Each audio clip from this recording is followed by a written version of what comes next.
I'm going to talk to you today about the Mass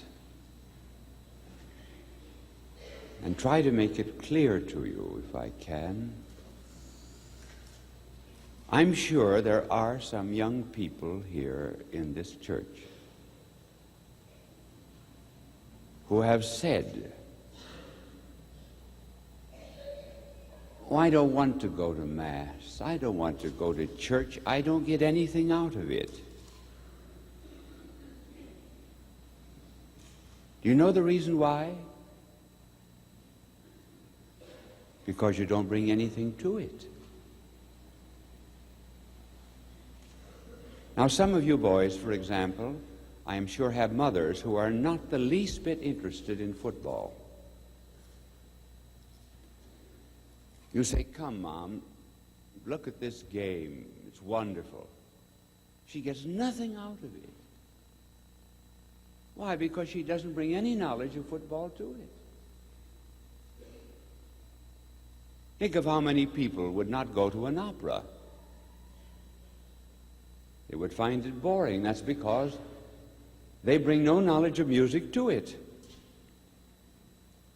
Just suppose that you were suddenly put down in Athens on the hill of the Areopagus. Would you understand it? Would you think, "Oh, this is where Socrates defended himself, and this is where St. Paul gave that great discourse to the senators of Athens"? You'd have to bring something to Greece in order to understand it. And so certainly you get nothing out of it because you've made no sacrifice, no effort to understand what the Mass is. Very simply, what the Mass is reaching to Calvary and laying hold with your hands of the cross of Christ, with Christ on it, and you plant it down here, today. Whenever Mass is celebrated, we take the cross and we plant it down in Nairobi, we plant it down in Tokyo, we plant it in New York, we plant it in this city. That's what the Mass is, the continuation of Calvary. And in order to take a part in it, you have to bring little crosses. Our blessed Lord said, "Take up your cross daily and follow me." Everyone has a cross. For example, you young students, you've got the cross of spelling, of mathematics,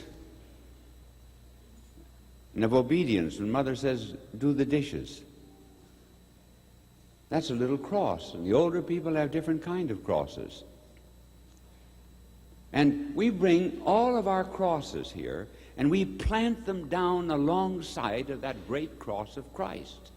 And we mass them all together under Him. That is the Mass.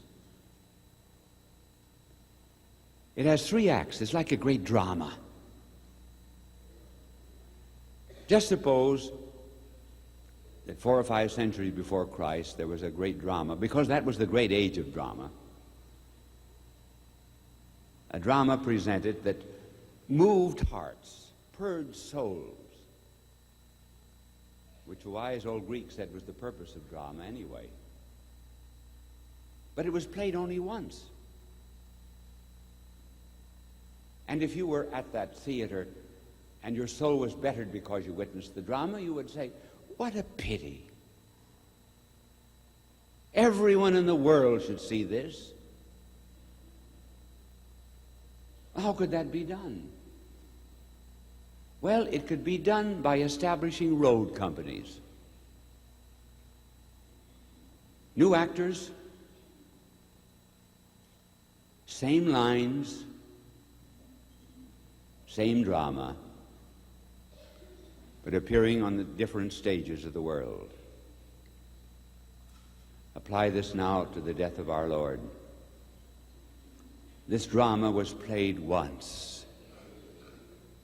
But the night of the Last Supper, our blessed Lord said, "I am going to prepare this drama so that it will be enacted all over the world, and hearts will be purified and souls purged. So he established road companies. As he said to his apostles and his priests, do this, repeat it. Same lines, same purpose, only the stages are different. We will now follow the 3 acts of the drama. In the first act, you offer yourself to Christ. Act 1. Act 2, you die. You die with him. Act 3, because you died with him, now you get new life. Act 1, where you offer yourself as the offertory. Act 2, your death with Christ, the consecration. And thirdly, rising to a new life as Holy Communion. Now follow me through these 3 acts. Act 1, you offer yourself. You bring yourself to Christ and say, I want to be one with you in your great act of redemption. When a Mass begins, the Lord looks out from heaven and he says, I can't die again in this nature I took from Mary. This nature is glorified. But Peter, Paul, Mary, Ann, will you give me your human nature? Offer yourself to me, and I will die again in you, and let you pass through the same stages of life as I passed through. Now, how do you offer yourself to the Lord? Not just by being present. Not just that. But by using symbols of bread and wine. So when the bread and wine is brought to the altar, you are brought to the altar. Why did our Lord say, bring bread and wine? Well, first of all, because no 2 substances better signify unity than bread and wine. As bread is made from a multiplicity of grains of wheat, and wine from a multiplicity of grapes, so we who are many are one in mind and heart with Christ. Then furthermore, when we bring bread and wine, the substances which have most traditionally nourished mankind, when we bring that which gives us life, we're bringing ourselves.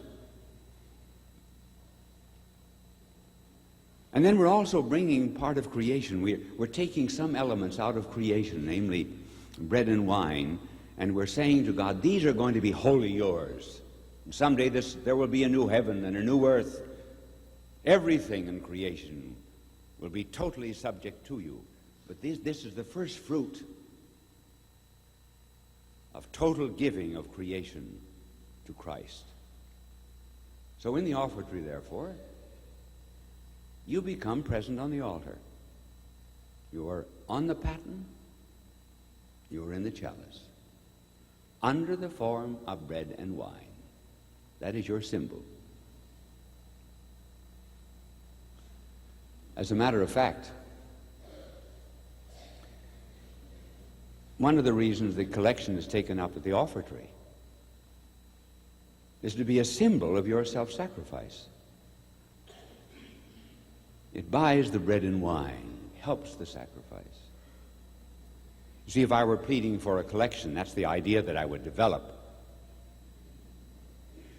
But I'm not. But I merely want to indicate to you now that you're on the altar. That's the end of Act 1. Now we come to Act 2. You die. You are crucified. We cannot live to Christ unless we die to our lower nature.